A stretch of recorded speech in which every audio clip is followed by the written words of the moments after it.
आशा करता हूं आप सब बहुत अच्छे होंगे। मेरा नाम है सिद्धांत अग्निहोत्री। स्टडी ग्लोस पे आपका बहुत बहुत स्वागत है। दोस्तों, आज हम उड़ीसा की बात करेंगे। उड़ीसा केस स्टडी उड़ीसा की।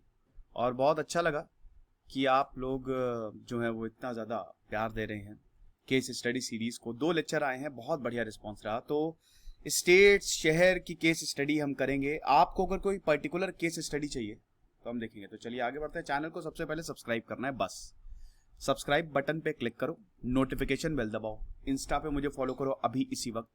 टेलीग्राम पे 20,000 के करीब सब्सक्राइबर हैं और अब मैं खबरी ऐप पे आ गया हूं, तो वहां पे आप मुझे जरूर फॉलो करो। तो ये है उड़ीसा, बहुत ही खूबसूरत शानदार स्टेट, घूमने के लिए स्वर्ग। चिल्का लेक, भारत की सबसे बड़ी लेक आपको उड़ीसा में ही मिलेगी, जिसमें ब्रैकिश वाटर आता है। कोस्टल एरिया है, 8th लार्जेस्ट स्टेट है अगर एरिया वाइज बात करें। Population wise 11th largest state है उड़ीसा, ठीक है। और पॉपुलेशन यहाँ की लगभग साढ़े नहीं 5 करोड़ के आसपास है, ठीक है, जो यहाँ की पॉपुलेशन है। तो काफी बड़ा स्टेट है।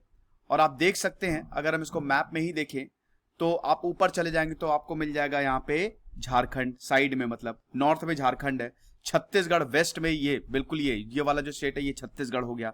फिर उसके बाद वेस्ट बंगाल हो गया, और उसके बाद आंध्र प्रदेश हो गया। नीचे आंध्र प्रदेश से ये बॉर्डर करता है।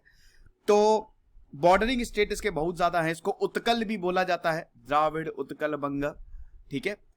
हमारे नेशनल एंथम में सारी स्टेट्स को कवर किया है ना, उनकी जयगान किए हुए हैं, सारे इंपॉर्टेंट एरियाज को कवर किया है।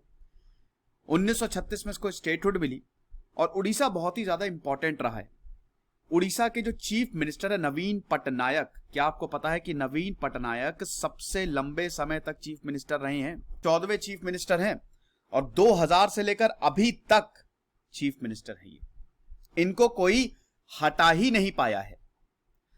अगर बात करें विधानसभा, 147 सीटें विधानसभा की, लोकसभा की 21 सीटें हैं, राज्यसभा की 10 सीटें हैं। तो ये तो चलिए मोटे मोटे तौर पे हमने उड़ीसा के बारे में बताया। उड़िया लैंग्वेज है यहाँ की। अब हम थोड़ा सा आपको और भी चीजें बताते हैं, ठीक है। यहाँ की सैंड आर्ट बहुत ज्यादा फेमस है, बहुत ही ज्यादा। बीचेस तो कमाल है, क्योंकि कोस्टल एरिया है तो बीचेस तो बहुत ही जबरदस्त है। और 1936 में इसको स्टेट बनाया गया था। आपको बता दूं कि बंगाल ब्रिटिश के ही अंदर आता है। बाद में 1936 में इसको स्टेट बना दिया गया था। और इसमें बिहार और उड़ीसा, देखिए लैंग्वेज भाषा के आधार पे फर्स्ट लिंग्विस्टिक स्टेट आपका आंध्रा बना, है ना। पोट्टी श्रीरामुलु अनशन पे बैठे, उनकी मौत हो गई। उसके बाद फिर भारत को भाषा के आधार पे राज्यों को विभाजित करना पड़ा। तो जहां पे उड़िया बोली जाती थी, बिहार, उड़ीसा, बिहार के भी कुछ पार्ट उड़ीसा में थे पहले, ठीक है। इसीलिए 1 अप्रैल 1936 में उड़ीसा को बनाया गया। तो 1 April is celebrated as Utkal Divas. अभी कैपिटल है भुवनेश्वर, बड़ा ही खूबसूरत है भुवनेश्वर। अभी काफी नए नए प्रोजेक्ट जो है भुवनेश्वर में लॉन्च हो रहे हैं। वहां की म्युनिसिपैलिटी को ISO सर्टिफिकेशन मिला। और भुवनेश्वर का जो जू है वो भी कई सारे जो प्रोजेक्ट्स है, जैसे अभी उसने अडॉप्ट द एनिमल, वो उन्होंने लॉन्च किया, काफी खूबसूरत है। लेकिन आपको पता है कि इसकी कैपिटल कटक थी। शुरुआत में इसकी कैपिटल कटक बनाई गई और उसके बाद फिर बाद में भुवनेश्वर को इसकी कैपिटल बनाया गया। 1948 में जब भारत को आजादी मिली तब भुवनेश्वर कैपिटल हुई उड़ीसा की। अगर इकोनॉमी की बात करें उड़ीसा, तो 16th लार्जेस्ट स्टेट इकोनॉमी है, ठीक है। $75 बिलियन का यहां पे ट्रेड होता है, लगभग 5.5 लाख करोड़ के करीब जीडीपी की, अगर इन टर्म्स ऑफ जीडीपी की बात करें तो ये है। और अगर ह्यूमन डेवलपमेंट इंडेक्स की बात करें दोस्तों, तो काफी पीछे है, 32nd रैंक है Indian states in human development index. दोस्तों ऐसा है ना कि उड़ीसा में गरीबी बहुत ज्यादा है, नो डाउट। उड़ीसा में बहुत सारे प्रोजेक्ट्स लॉन्च किए हैं, शानदार स्टेट रहा है। भारत उड़ीसा बिहार से ही शुरू हुआ, कलिंग हो गया, कलिंग वॉर तो आपको पता ही कि ये पूरा। चलिए अच्छा, मैं हिस्ट्री आपको बता ही देता हूं थोड़ी। देखिए कलिंग जो है, इसको महाभारत, वायु पुराण, सब जगह मेंशन किया गया है कलिंग। इनफैक्ट बौद्ध यान में भी कलिंग का हमको पाठ देखने को मिलता है। और कलिंग एक ऐसा था, ऐसा बताया जाता है कि वैदिक ट्रेडिशन से कलिंग जो है वो इन्फ्लुएंस नहीं था, यानी कि कलिंग जो है वो बिल्कुल ही अलग यहां पे हिसाब किताब था। फिर उसके बाद कलिंग वॉर हुई एक ऐसा वॉर जिसने अशोक को, सम्राट अशोक को पूरी तरीके से बदल दिया। भारत के इतिहास का सबसे खूंखार वॉर है कलिंग वॉर 261 बीसी में। इतने लोग मारे गए, इतने लोग मारे गए कि जो यहां पे जो खून और मांस के मिक्सचर से पूरा कीचड़ ही कीचड़ हो गया। इतनी बुरी हालत थी। लगभग 1 लाख से ज्यादा यहां पे जो एडिक्ट्स बनवाए हैं अशोक ने, लगभग 1 लाख से ज्यादा लोग मारे गए थे। तभी बौद्ध धर्म की तरफ अशोक चले गए थे। फिर उसके बाद जब मौर्यन साम्राज्य का पतन हुआ, तब यहां पे खारवेला डायनेस्टी आई। खारवेला ने यहां पे, फिर हम ये देखते हैं कि खारवेला एक जैन रूलर थे और उन्होंने यहां पे फिर अपना रूल जो है वो स्टार्ट किया। फिर गुप्ता एम्पायर के अंदर आया ये सब कुछ, ठीक है। गुप्ता एम्पायर ने भी यहां पे रूल किया। गुप्ता एम्पायर तो खैर समुद्रगुप्ता है, तो उन्होंने तो पूरा एक्सपेंशन किया। फिर उसके बाद काफी सोमवंशी डायनेस्टी जो है, लेटर किंग्स, बड़ी इंपॉर्टेंट रही। फिर यायाती आए। यायाती बड़े इंपॉर्टेंट रूलर यहां पे रहे। ऐसा बोला क्या जाता है कि यायाती ने लिंगराज टेंपल बनवाया है भुवनेश्वर में। यायाती के बाद ईस्टर्न गंगा डायनेस्टी आई। ईस्टर्न गंगा डायनेस्टी बहुत ही ज्यादा, अनंत वर्मन जो है यहां के सबसे महान रूलर में से माने जाते हैं, जिन्होंने जगन्नाथ टेंपल, पुरी है ना, पुरी में जगन्नाथ टेंपल जो है इन्होंने ही यहां पे कंस्ट्रक्ट करवाया था। और कोणार्क टेंपल मंदिर बहुत खूबसूरत है यहां पे। उड़ीसा के मंदिर तो यूनेस्को वर्ल्ड हेरिटेज साइट में शामिल हैं। नरसिम्हदेव ने कोणार्क टेंपल को कंस्ट्रक्ट करवाया। फिर उसके बाद गजपति किंगडम आया और फिर सब कुछ मुगल एम्पायर के अंदर आ गया। फिर अगेन बंगाल, देखिए मुगल एम्पायर के अंदर तो था 1568 में, लेकिन जब बंगाल सल्तनत का उदय हुआ तो उड़ीसा बंगाल सल्तनत के अंदर आ गया। और फिर जब ब्रिटिशर आए तो सब कुछ ब्रिटिशर के अंदर आ गया। ब्रिटिशर ने ये नॉर्दर्न सरकार को ऑक्यूपाई कर लिया, जिसमें उड़ीसा के सदर्न कोस्ट आता था सेकेंड कार्नेटिक वॉर के बाद, मतलब 1760 के बाद। और 1803 आते आते सेकेंड एंग्लो मराठा वॉर जब हुई, तब हम ये देखते हैं कि उड़ीसा जो है बंगाल प्रेसिडेंसी में आ गया। 1866 में दोस्तों उड़ीसा में बहुत भयानक फेमाइन आया था, जिसमें लगभग 10 लाख लोग मारे गए थे, ठीक है। फिर 1912 में बिहार और उड़ीसा प्रोविंस को फाउंड किया और 1 अप्रैल 1936 में इसको सेपरेट, बिहार अलग हो गया, उड़ीसा अलग हो गया, सेपरेट प्रोविंस बना दिया। और आजादी के बाद Orissa was one of the first state, हालांकि ये प्रिंसली स्टेट था, लेकिन बाद में ये भारत के अंदर आ गया और उसके बाद फिर एक नई इतिहास जो है वो शुरू हुआ, समझे। तो welcome to Odisha. Total 30 district हैं उड़ीसा में, आपको देखने को मिल रहे हैं। कटक बहुत बहुत ज्यादा इंपॉर्टेंट है। फिर ये मयूरभंज, या मिनरल्स बहुत ज्यादा मिलते हैं, ठीक है। मयूरभंज कौन से मिनरल्स के लिए, क्योंझार, मयूरभंज, उड़ीसा में मिनरल्स काफी ज्यादा मिलेंगे, ठीक है। संबलपुर हो गया। देखिए कुछ इलाके जो यहां पे पिछड़े हैं, शेड्यूल्ड ट्राइब्स के लिए ये जन्नत है, ठीक है। Vulnerable, particularly vulnerable scheduled tribes, ठीक है, sorry PVTG, particularly vulnerable tribal groups, जो ट्राइब्स में भी सबसे ज्यादा वल्नरेबल है, वो भी आपको उड़ीसा में सबसे ज्यादा मिलेंगे। एसटी की तीसरे नंबर पे आता है, सबसे ज्यादा एसटी जो है वो आपको यहां पे ही मिलेंगे, ठीक है। तो आप देख सकते हैं कि टोटल जो है वो 30 डिस्ट्रिक्ट हैं। आगे बढ़ते हैं। तो ठीक है, ये तो चलिए हमने आपको बता ही दिया। अब आप ये देख सकते हैं, ठीक है, कैपिटल और सबसे बड़ा शहर कौन सा है, भुवनेश्वर, ठीक है। 30 डिस्ट्रिक्ट है, ये आप देख सकते हैं। गवर्नर जो है वो गणेशी लाल है, चीफ मिनिस्टर नवीन पटनायक, ये सब तो मैंने आपको बता ही दिया है। विकिपीडिया ये से ही मैंने वो स्क्रीनशॉट लिया है। स्पेलिंग गलत हो गया, आई एम सॉरी। SAM होगा, सांभर, है ना। स्टेट एनिमल ऑफ उड़ीसा कौन सा है, ये सांभर, क्या बात है। सिंबल्स आप देख सकते हैं। ये तो चलिए स्टैटिक है, जो आपके एग्जाम्स में पूछा जाएगा, है ना। तो उड़ीसा जो है मैंने बताया कि अपनी हेरिटेज साइट्स के लिए फेमस है, बहुत खूबसूरत है, बीचेस आपको मिलेंगे, काफी साइट सीइंग है। उड़ीसा अगर आपको घूमने जाना तो बेटा उड़ीसा में ही जाओ, ठीक है, उससे बढ़िया आपको मिलेगा नहीं। मैं आपको यहाँ पे ज्योग्राफी के बारे में बताता हूं। पहली बात तो उड़ीसा जो है भारत का जो टोटल लैंड एरिया उसका 4.87% जो है वो कवर करता है। आपको पता है इसकी कोस्ट लाइन कितनी है, 450 किलोमीटर। चलो मुझे कमेंट बॉक्स में बताओ भारत में सबसे बड़ी कोस्ट लाइन कौन से राज्य की है, ठीक है। आप समझो कि सुवर्णरेखा रिवर जो है वो यहां से निकलती है और ऋषिकुल्या रिवर साउथ तक जाता है। पहले के जमाने में क्या होता था ना, नदियां बॉर्डर्स होती थी कि ये नदी यहां से हुई और ये नदी यहां तक गई, तो इसके बीच का पूरा एरिया मेरा है। चिल्का लेक भारत की सबसे बड़ी लेक है, समुद्र है अपने में। चिल्का लेक दोस्तों मैं आपको मैप में दिखाता हूं, ठीक है। ये अरे यार ये है, ठीक है। अब यहां पे ब्रैकिश वाटर आता है, ये कभी खाली मिलेगी ही नहीं, भारत की सबसे बड़ी झील है। ब्रैकिश वाटर क्या, समुद्र का पानी यहां पे आता है, जैसे वेम्बानंद लेक, वहां वेम्बानंद जो केरल में है, वहां पे भी ब्रैकिश वाटर। होता क्या है ना कि जो समुद्र से एरिया लगा होता है, वहां पे अगर झील बनी है तो लगातार समुद्र से पानी पीछे आता रहेगा ना। सॉल्टी वाटर है लेकिन बहुत ही ज्यादा खूबसूरत है, ठीक है। अगर बात करते हैं सेंट्रल राइस रिसर्च इंस्टीट्यूट यहां पे लोकेटेड है, क्या आपको पता है? उसके बाद 6 मेजर रिवर्स है जो बे ऑफ बंगाल में गिरती है। कौन कौन सी? सुवर्णिका, बुधबलंग, बैतरानी, ब्राह्मणी, ऋषिकुल्या और महानदी। महानदी और सुवर्णिका को आपको याद रखना है। और उसके बाद फिर महानदी कहां पे? कटक में, कटक में आपको महानदी मिलेगी। फिर उसके बाद जो पुरी और भद्रक है उड़ीसा में, ये भी एकदम बीच पे ही आता है। और पुरी तो खैर जगन्नाथपुरी, वहां पे तो आप जाइए, एंजॉय करिए। मंदिर भी, भगवान विष्णु के आपको दर्शन भी हो जाएंगे और आप बीच पे भी घूम लेंगे, मैंने बताया ना। अच्छा, साइक्लोन बहुत आता है, कोस्टल एरिया है, तो यहाँ पे आपको जब भी साइक्लोन आएगा तो उड़ीसा में तबाही मचा के ही जाता है, एकदम दोस्त है उड़ीसा का, आप ये समझिए। हाईएस्ट पॉइंट कौन सा है उड़ीसा में? देवमाली, 1672 मीटर का। क्लाइमेट की बात करें दोस्तों, तो यहां पे जनवरी, वही जैसे आमतौर पे होता है, हालांकि कोस्टल एरिया है तो दोस्तों यहां पे बारिश बहुत ज्यादा होती है, नमी रहती है, इतनी ज्यादा ठंड नहीं पड़ती, लेकिन फिर भी विंटर है। जनवरी फरवरी में यहाँ पे विंटर आती है, यहाँ पे सर्दी जो है वो होती है। उसके बाद जून टू सितंबर मानसून, बारिश काफी होता है। और फिर अक्टूबर दिसंबर में भी यहाँ पे बारिश होती है, ठीक है। तो बारिश यहाँ पे आपको काफी ज्यादा होगी। बायोडायवर्सिटी की, ये तो चलिए मैं आपको बता ही चुका हूं, ठीक है। बायोडायवर्सिटी की बात करते हैं।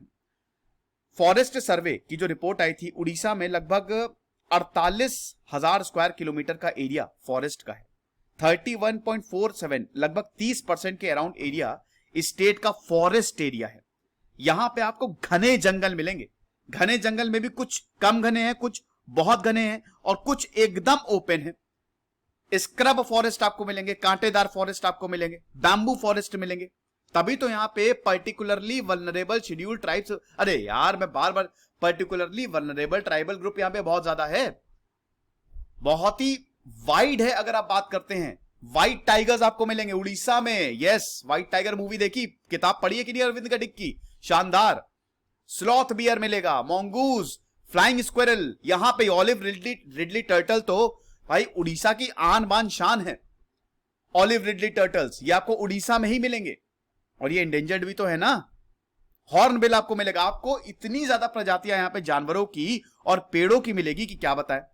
हालांकि आपको बता दूं कि यहाँ पे टिम्बर स्मगलिंग बहुत ज्यादा होती है। यहां देखो, जो पेड़ होते हैं उनको काट के उससे लकड़ी निकाली जाती है और लकड़ी से सब कुछ बनता है, तो टिम्बर स्मगलिंग यहां पे बहुत ज्यादा होती है। माइनिंग के लिए भी ये एरिया बहुत इंपॉर्टेंट, और जहां माइनिंग होगी वहां पे इंडस्ट्रियलाइजेशन होगा ही होगा। उड़ीसा एवरग्रीन है, हमेशा यहां के जंगलों में आपको फूल पत्ती मिलेंगे। क्यों? क्योंकि यहां का क्लाइमेट ही ऐसा है, कोस्टल एरिया है, बारिश होती रहती है, इसलिए एवरग्रीन है यहां पे, ठीक है। लगभग 130 से ज्यादा स्पीशीज आपको मिलेंगी।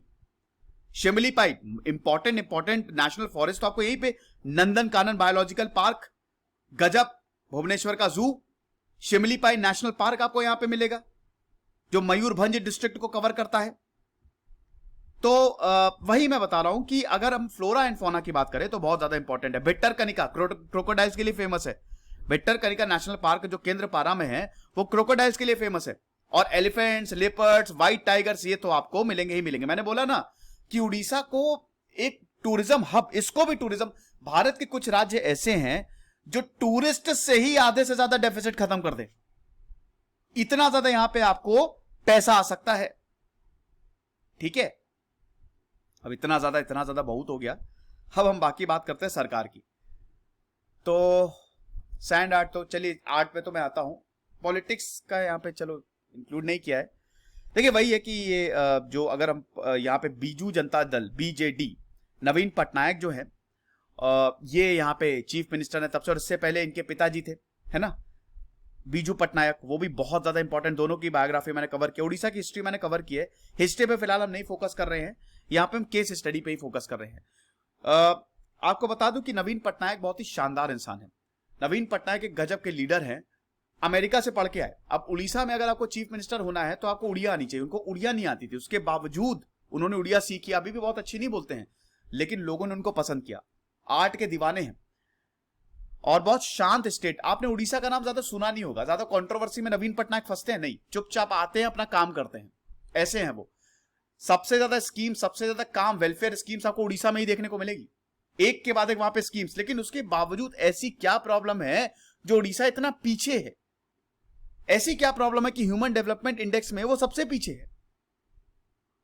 इकोनॉमी की बात करते हैं, इसमें आपको समझ में आएगा। सैंड आर्ट आप देख सकते हैं, सैंड आर्ट बहुत ज्यादा, ये सैंड से ही, ये यहाँ पे मिट्टी से ही बनाई जाती है और स्कल्पचर्स आपको देखने को मिलेंगे। रॉ मटेरियल्स यहाँ पे आसानी से मिल सकता है, ठीक है। और बहुत सारे आर्टिस्ट जो हैं, जैसे सुदर्शन पटनायक बहुत फेमस आर्टिस्ट है, ठीक है, सैंड आर्टिस्ट है। तो ये आप देख सकते हैं कितना खूबसूरत है, ये आप देख रहे हैं ना सैंड आर्ट, आप देखिए यहाँ पे, ये बड़ा मुश्किल होता है, कई कई कुछ मतलब काफी दिन लग जाता है कुछ आर्ट को बनाने में, ठीक है। क्यूजीन, अच्छा इकोनॉमिक मैं देख लेता हूं चलो कोई बात नहीं, पहले क्यूजीन पे ही आ जाता है, फिर इकोनॉमिक्स पे ही आते हैं। देखिए उड़ीसा का कल्चर जो है ना बहुत ही शानदार है ना। काफी डाइवर्सिफाइड कल्चर है यहाँ पे। जगन्नाथपुरी टेम्पल तो आपको मिलेगा ही मिलेगा। और आपको बता दूं कि जगन्नाथपुरी का जो टेम्पल है, जो मंदिर है, उसका जो किचन है वो दुनिया का सबसे लार्जेस्ट किचन है। 1000 से ज्यादा शेफ यहाँ पे काम करते हैं। हर दिन रात में भी यहाँ पे चूल्हा जलता रहता है। हर दिन यहाँ पे फ्री में 10,000 से ज्यादा लोगों को खिलाया जाता है। क्या आपको पता है? यहाँ पे पहाल रसगुल्ला बहुत बढ़िया होता है, ठीक है। खीर जो है वो भी पुरी में ही ओरिजिनेट हुई थी। खीर जो है, जो हम आज तो भोग, भगवान विष्णु को खीर का ही भोग लगाया जाता है, वो भी पुरी में ही ओरिजिनेट हुआ था। उड़ीसा के रसगुल्ला को जीआई टैग मिला है। 29 जुलाई 2019 को जीआई टैग जो है वो उड़ीसा के रसगुल्ला को मिला था। अब वेस्ट बंगाल भी इसमें था। इन दोनों रेस में कड़ी टक्कर थी, लेकिन यहां पर उड़ीसा ने जीत हासिल की, ठीक है। तो उड़िया फूड बहुत, और अच्छा डांस में तो भाई क्या, ये आप देख सकते हैं, ठीक है। रसगुल्ले यहाँ के, अगर उड़ीसा गए रसगुल्ला नहीं कहे तो समझ लो गुनाह कर दिया तुमने। और खीर भी यहाँ पे बहुत ही बढ़िया। अरे यार उड़ीसा जाने का मन कर गया यार, पता नहीं क्यों ये इतना ज्यादा, कोरोना के चक्कर में मेरे सारे प्लान्स बर्बाद हो गए। सभी कई खैर हुए हैं, बट मैं यही उम्मीद करूंगा कि जल्दी से जल्दी कोरोना की ये लहर जाए, क्योंकि बहुत लोग की जाने जा रही है। आप भी सेफ रहें। तो अगर डांस की बात करें तो ओडिसी, उड़ीसा से ओडिसी डांस जो है वो उड़िया ही डांस, बहुत ही फेमस ये भी है। और 2000 साल से इसको जो है वो परफॉर्म किया जा रहा है। फिर उसके बाद नाट्य शास्त्र में भी हमको इसका मेंशन मिलता है। और बाकी घुमरू डांस हो गया, छाऊ डांस हो गया, महारी डांस हो गया, दलखाई हो गया, वो सब। अगर स्पोर्ट्स की बात करें तो वुमेन्स वर्ल्ड कप 2020 का FIFA under 17 women's world cup जो है वो यहां पे हुआ था। फिर उसके बाद कटक में बहुत बड़ा स्टेडियम भी है, देखने को मिलेगा। टूरिज्म की बात करते हैं, देखिए टूरिज्म, अच्छा ये पॉपुलेशन आप देख लीजिए, पॉपुलेशन में सबसे ज्यादा आप यहाँ पे आपको हिंदूज मिलेंगे, मुस्लिम क्रिश्चियंस की कम यहाँ पे आबादी है। ये आप लगातार आप देख सकते हैं कि जो पॉपुलेशन है वो कैसे बढ़ती जा रही है, ठीक है। अभी लगभग 5 करोड़ के आसपास है, 4.76 करोड़ के आसपास है उड़ीसा की पॉपुलेशन, ठीक है। मैंने बताया ना कि पॉपुलेशन वाइज ये 11th लार्जेस्ट स्टेट है, भारत का 11वां। पहला अच्छा कौन सा है, चलो कब, खैर पहला तो सभी को ही पता होगा, मुझे कमेंट बॉक्स में बताओ, ठीक है। हिस्टोरिक पॉपुलेशन आप देखिए कितनी कितनी ये बढ़ती जा रही है। लैंग्वेज आप देख सकते हैं, उड़िया यहां पे सबसे ज्यादा बोली जाती है, हिंदी भाषिका में यहां पे 1%। लेकिन देखिए यहां पे ना हिंदी आती है सबको, ठीक है। और देखिए मैं उड़ीसा में रहा हूं, बहुत लोगों को पता नहीं है कि, लेकिन मैंने अपने लगभग कितने साल हो गए यार, शायद 4 से 5 साल उड़ीसा में गुजारे हैं। कौन सा शहर सर? राउरकेला। मेरे पिताजी वहां पे पोस्टेड थे और मेरा हालांकि यादें हैं राउरकेला के हनुमान वाटिका और वो इंदिरा गांधी जो पार्क है, और बहुत ही खूबसूरत एक छोटा सा शहर। मतलब अगर आप मेरे पिताजी से पूछे, मेरे पिताजी ने ऑल पूरे इंडिया में वो रहे, पूरे भारत में ऐसा कोई शहर होगा जहां पे वो गए ना हो। आज भी वो बोलते हैं कि राउरकेला से खूबसूरत प्यारी जगह कोई नहीं है। इतने अच्छे लोग, इतना प्यारा लोग यहाँ के, दोस्तों बहुत अच्छे हैं, बहुत फ्रेंडली हैं लोग। जैसे क्या है कि आप हरियाणा साइड चले जाइए, वहां के दिल से मतलब लोग बहुत अच्छे हैं, लेकिन बोली ऐसे कि यहाँ के तो लोग इतने अच्छे हैं दोस्तों कि मेरा तो पूरा बचपन ही यहाँ के लोगों ने संभाला है, मतलब जिनसे हमारे कॉन्टैक्ट्स थे, बहुत अच्छे। तो उड़ीसा की बात करें तो उड़िया लैंग्वेज जो है वो बोली जाती है। और अब टूरिज्म पे आ जाएं, टॉप 6 डिस्ट्रिक्ट, अरे वाह, यार जिसने मेरा कंटेंट लिखा है, जो कंटेंट राइटर है दीपक, शानदार काम किया उसने। यार मैं बता दूं कि क्या है ना कि अभी आपकी इतनी सारी रिक्वेस्ट आई, इतने सारे, थैंक यू सो मच। मैंने जो रिक्रूटमेंट निकाला था 10,000 से ज्यादा एप्लीकेशन आई है, काफी मुश्किल था छांटना, तो कुछ को मैंने छांटा उसमें। तो कंटेंट राइटर जो है दीपक, शानदार काम किया है। मुझे डेली दोस्तों 10 से 12 लेक्चर्स करने होते हैं, तो मेरे पास पीपीटीज मेरी बहुत वाहियात होती हैं, वो बनाने का टाइम ही नहीं रहता मेरे पास, ठीक है। तो जो नॉलेज है बस पीपीटी मुझे कोई दे दे, नॉलेज तो कूट कूट के भरी हुई है। तो बहुत बढ़िया काम किया है, बहुत बढ़िया। तो ये आप देख सकते हैं टॉप 6 डिस्ट्रिक्ट, इसमें गंजम, कटक है, फिर उसके बाद मयूरभंज हो गया, बालेश्वर हो गया, खोर्धा हो गया, सुंदरगढ़ हो गया। अब आप ये देखिए पॉपुलेशन, सबसे पॉपुलेशन वाइज यहां पे देख रहे हैं, फिर इनकम वाइज आप देख सकते हैं, फिर सेक्स रेशियो, फिर उसके बाद लिटरेसी। क्या बात है, मयूरभंज का सेक्स रेशियो आप देखिए 1006, हर 1000 लड़कों में 1006 लड़कियां, बहुत ही बढ़िया। लिटरेसी रेट आप देख सकते हैं कटक का सबसे ज्यादा है, नहीं खोर्धा का सबसे ज्यादा है 87%, फिर कटक 86%, ठीक है। डेंसिटी ठीक ठाक है। तो ऑल ओवर टॉप 6 डिस्ट्रिक्ट आपको ये मयूरभंज, जैसा कि मैंने बताया मयूरभंज में आपको मिनरल्स बहुत ज्यादा मिलेंगे। गंजम डिस्ट्रिक्ट तो ऐतिहासिक है, ठीक है। अब हम बात करते हैं टूरिज्म की और इकोनॉमी की। इकोनॉमी अगर आगे दी हुई नहीं दी हुई है, ये लास्ट स्लाइड है। तो अगर हम बात करते हैं यहां की इकोनॉमी की, पहले हम इकोनॉमी की बात करते हैं, फिर टूरिज्म पे आएंगे। तो इकोनॉमी जो है, उड़ीसा में इकोनॉमिक ग्रोथ जितनी होनी चाहिए थी वैसी हुई नहीं है, अनफॉर्चुनेटली। यहां की इकोनॉमी देखिए, दो तरीके की इकोनॉमी होती है, एक होता है माइक्रो छोटा, एक होता है मैक्रो बड़े पैमाने पे। उड़ीसा की इकोनॉमी भारत की फास्टेस्ट ग्रोइंग इकोनॉमी है, क्या आपको यह पता है? जो इकोनॉमिक सर्वे हुआ था तो उड़ीसा का GSDP, gross state domestic product 8.78% से ग्रो कर रहा है। हालांकि यहां पे प्राइमरी ऑक्यूपेशन है वो एग्रीकल्चर है, एग्रीकल्चर होगा भी क्योंकि ये हाईली फर्टाइल रीजन है। 6 नदियां जिस स्टेट से गुजर जाए तो वो फर्टाइल तो होगा ही होगा। तो आप ये देख सकते हैं कि उड़ीसा की इकोनॉमी, विश्वास नहीं करोगे, अभी बीते 6 सालों में 122% से ग्रो हुई है। एनुअल एवरेज ग्रोथ उड़ीसा की 6.23% है। सबसे ज्यादा एफडीआई इस समय उड़ीसा में आ रहा है। 2011-2012 में लगभग 50,000 करोड़ का एफडीआई लिया इन्होंने। In fact reserve bank of India से भी इन्होंने ग्रांट लिया है। तो बहुत कुछ, उड़ीसा की इकोनॉमी बहुत जबरदस्त है। अगर सेक्टर्स की बात करें तो एग्रीकल्चर, लाइफ स्टॉक सबसे बड़ा सेक्टर्स है। 62% पॉपुलेशन, 100 में से 62 लोग यहां पे खेती करते हैं और खेती से ही सब कुछ। राइस जो है, चावल जो है, वो यहां का डोमिनेंट क्रॉप है जो पूरे उड़ीसा का। देखिए राइस और व्हीट, इसी एमएसपी इन्हीं दोनों पे दी जाती है और इसी पे ही पूरा बवाल चल रहा है जो एग्रीकल्चर लॉज है। खैर मैंने इसमें बहुत सारे लेक्चर्स लिए, घंटे के लेक्चर्स लिए, स्टडी आईक्यू पे अवेलेबल है, आप देख लीजिएगा। हम वो उसकी बात नहीं करते हैं, बेकार में टॉपिक डाइवर्ट हो जाएगा, आप फिर मुझे गालियां देंगे। तो चावल सबसे ज्यादा उड़ीसा के स्टेट में 77% एरिया में चावल उगाया जाता है। चावल में बहुत ज्यादा पानी होता है, बहुत पानी चाहिए। चावल, शुगर केन, इन सब में जूट हो गया, इन सब में बहुत पानी चाहिए। तो वेस्ट बंगाल हो गया, उड़ीसा, जहां पे बारिश ज्यादा होगी वहां पे पानी बहुत ज्यादा होगा और वहां पे राइस उगेगा ही उगेगा। फिर बहुत कुछ दोस्तों, मतलब जितनी भी चीजें हैं ना उड़ीसा में उगाई जाती हैं। इंडस्ट्रीज की बात करते हैं तो देखिए प्राइमरी इंडस्ट्री तो मैन्युफैक्चरिंग, माइनिंग यहां पे बहुत ज्यादा होती है। वाटर सप्लाई, कंस्ट्रक्शन भी शानदार है। इंडस्ट्रियल कंट्रीब्यूशन जो है अब बहुत होने लगा है। 2014-2015 में जो जीएसडीपी था ये 34% था, यानी कि इतने ज्यादा प्रोडक्ट बन रहे हैं। तो that means Orissa industries develop कर रही हैं। उड़ीसा में देखिए आपको पता ही है ना कि पूरी दुनिया आयरन से चल रही है, लोहे से चल रही है। Iron age is very important. अरे यार एज नहीं, मतलब लोहा बहुत इंपॉर्टेंट है। जब लोहा डिस्कवर होना शुरू हुआ तो दुनिया बदल गई, सारे बड़े बड़े हथियार बन गए। लोहा सबसे ज्यादा इंपॉर्टेंट है किसी की इकोनॉमी को डेवलप करने के लिए। देश का 25% लोहा आपको उड़ीसा में मिलेगा। स्टील जो है उड़ीसा में बनता है, 10% स्टील उड़ीसा में बनता है। एल्युमिनियम की टॉप प्रोड्यूसिंग स्टेट है उड़ीसा। नालको, वेदांता उड़ीसा में मिलेगी, ठीक है। इसीलिए भाई देखो पावर सेक्टर में उड़ीसा बहुत ज्यादा है। उड़ीसा में लगभग 10,000 मेगावाट की इंस्टॉल्ड कैपेसिटी है। रिन्यूएबल सोर्सेस से उड़ीसा बिजली पैदा करता है। उड़ीसा पहला था जो पावर सेक्टर में रिफॉर्म लेके आया। उड़ीसा इलेक्ट्रिसिटी रिफॉर्म एक्ट 1996 में जो पास हुआ है ना, घर घर बिजली गई है।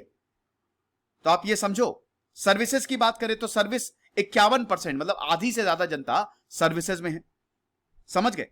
तो उड़ीसा की इकोनॉमी अभी डेवलप कर रही है, लेकिन उस हिसाब से डेवलप नहीं कर पाई। अब टूरिज्म की तो बात करेंगे ही करेंगे यार। टूरिज्म देखो, मैंने बताया ना कि घूमने जाना है तो उड़ीसा से बढ़िया जगह है ही नहीं। मंदिरों का हब है।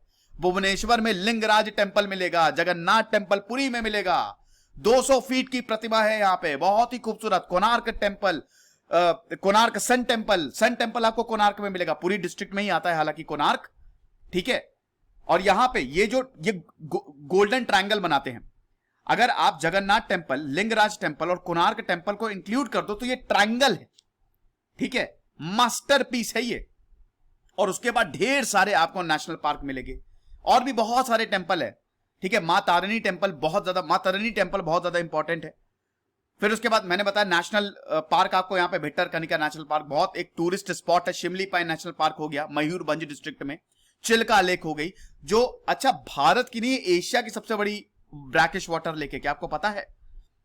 हिल स्टेशन है, बिल्कुल है। दरिंगबाड़ी हिल स्टेशन आपको यहां पे मिलेगा। उड़ीसा में इतनी ज्यादा डाइवर्सिटी है, आपको पता है उड़ीसा में भी कश्मीर है।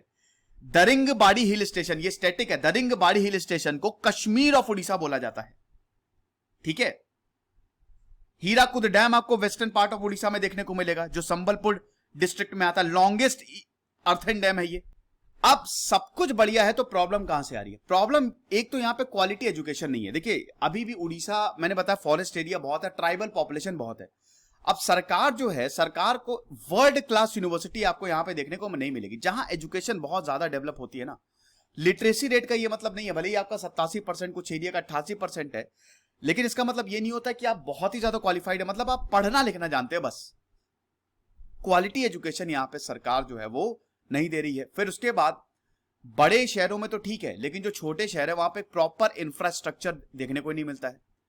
जनरल लैंड रिफॉर्म्स की यहां पे प्रॉब्लम है। ट्राइबल पॉपुलेशन यहां पे सबसे ज्यादा आपको मिलेगी, 22%, 100 में से 22 लोग यहां पे ट्राइबल्स हैं। अब जहां पे ट्राइबल होगा तो देखिए पेड़ को काटना पड़ेगा, फिर उनके एरिया को आपको लेना पड़ेगा, कॉम्पनसेशन देना पड़ेगा, यह भी एक बहुत बड़ा हर्डल है।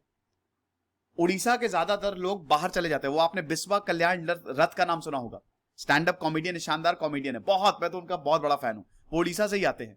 वो खुद बताते हैं कि उनको उड़िया के लिए मतलब वो स्टेट बोर्ड से थे, वो आईआईटी, बाद में आईआईटी में गए, तो वो 10वीं तक तो उनको उड़िया ही सीख रहे थे। तो एजुकेशन में भी थोड़ा रिफॉर्म करने की जरूरत, ये कुछ चीजें हैं जिसपे उड़ीसा को काम करना चाहिए। तो आई होप ये केस स्टडी आपको पसंद आई होगी। अब आप मुझे बताइए कि अगला लेक्चर आप किस पे देखना चाहेंगे, कौन से शहर की या कौन से स्टेट की मैं केस स्टडी लूं। दिस इज सिद्धांत अग्निहोत्री साइनिंग ऑफ।